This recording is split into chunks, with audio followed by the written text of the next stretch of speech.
The French Jewish philosopher and journalist Bernard-Henri Levy, known by his initials, BHL, has over the decades become one of the world's best-known activist intellectuals, imploring the West on moral grounds to intervene in armed conflicts that cross the line into barbarism, war crimes, and even genocide. Now he's turned his focus on Russia's invasion of Ukraine, producing a new documentary titled Ukraine, Pourqui? Why Ukraine? Earlier, I spoke with BHL about Ukraine, his work there, and today's meeting in Paris between Israeli Prime Minister Yair Lapid and French President Emmanuel Macron. Bernard-Henri Levy, thank you for joining us on I24 News.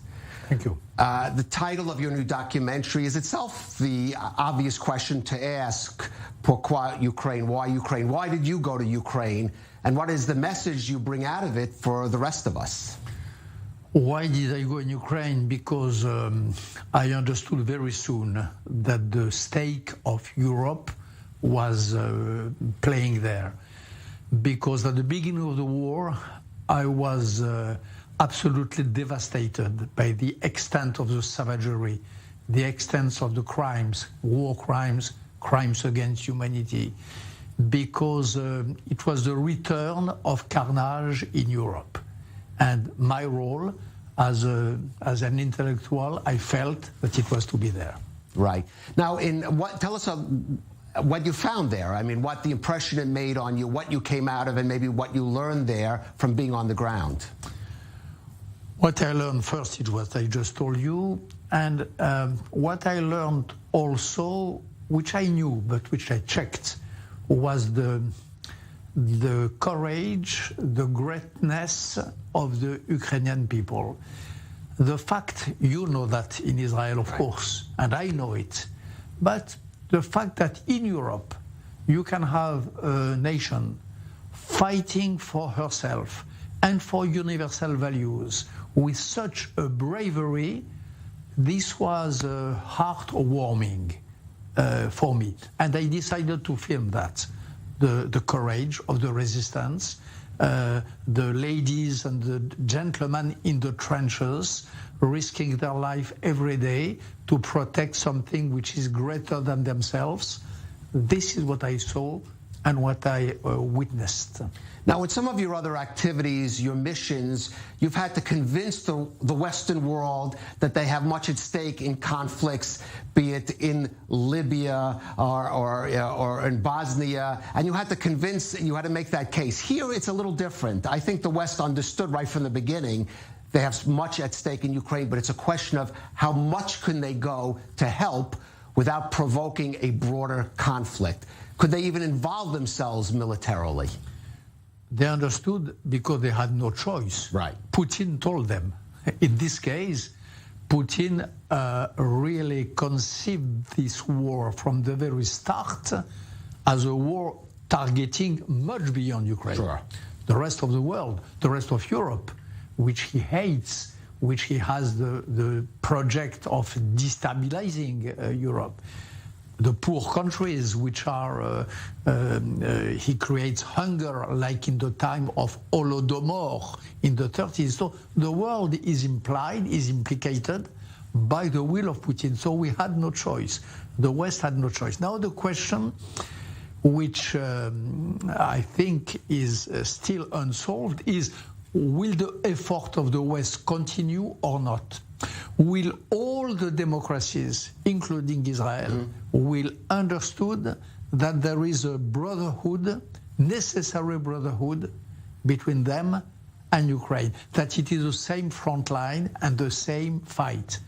And will we continue thinking that in the long time if necessary?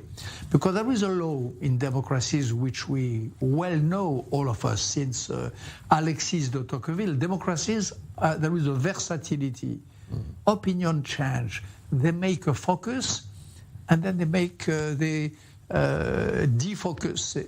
So this is a challenge, to continue to be as consistent, persistent as Putin, alas, is. This is what I want to contribute to achieve by showing this movie. Now, you mentioned Israel, who has a sort of dilemma with Ukraine that is even more sharply focused on some of the other Western democracies. Ukraine has asked Israel for military help. Israel's given it aid, but not military help because of its interests with Russia in Syria, the Jewish community in both Ukraine and Russia. You're a defender of Israel, certainly over the years, very much so. But what do you say to Israel or the role of Israel vis-a-vis Ukraine? I think that the place of Israel is at the side of Ukraine. I think that it is the same values. I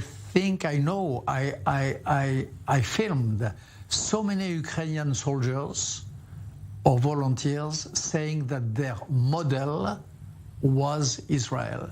I heard so often on the front lines that the model of military and civil heroism for Ukrainians was Israel. There is such an admiration in Ukraine for Israel values, today Jewish values, Tzahal, purity of weapons and so on, that it would be heartbreaking, it would be sad that Israel would reply in a too smooth way to this declaration of brotherhood. Right. Prime Minister Yair Lapid today is in Paris. He's meeting the French President Emmanuel Macron, a leader you've expressed some support of. Of course, they have other subjects they're dealing with, primarily Iran, Hezbollah, but certainly I guess Ukraine will be part of that agenda. I mean, what do you have to say about this meeting today in Paris? We know what are the topics, of course. Hezbollah, Iran, and the gas. But behind the three topics, you have the shadow and the ghost of the Ukrainian war.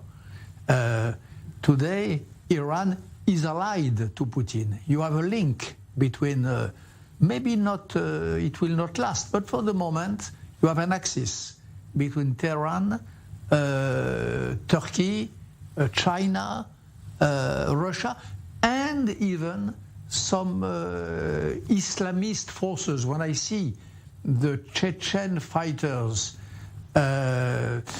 committing these savage acts under the scream of Allah Akbar and so on, I cannot prevent... It's all connected. There's a thread you see running here. Today, there is Western values in which I include, of course, Israel, and in front of that you have this axis of revenge countries who want to take their revenge against the West and so on. And under the three topics which Prime Minister Lapid is speaking today with President Macron, you have the shadow of this Ukrainian war. Why the question of the gas is so important? Because there is a world shortage of gas, and Hezbollah takes advantage by throwing some missiles. Why do this question of Iran is more hot than ever? Because there is an attempt for Iran to take advantage of this focus on Ukraine to steal, to push its advantage. So all of that is connected, of course. And I'm very happy of this trip today, that Prime Minister Lapid is in his first trip as a Prime Minister is in France. This is great. I'm sure that France can play a real role on the question of Lebanon, helping Lebanon to take its responsibilities in what is happening in the last hours. President Macron can have a real leverage on that.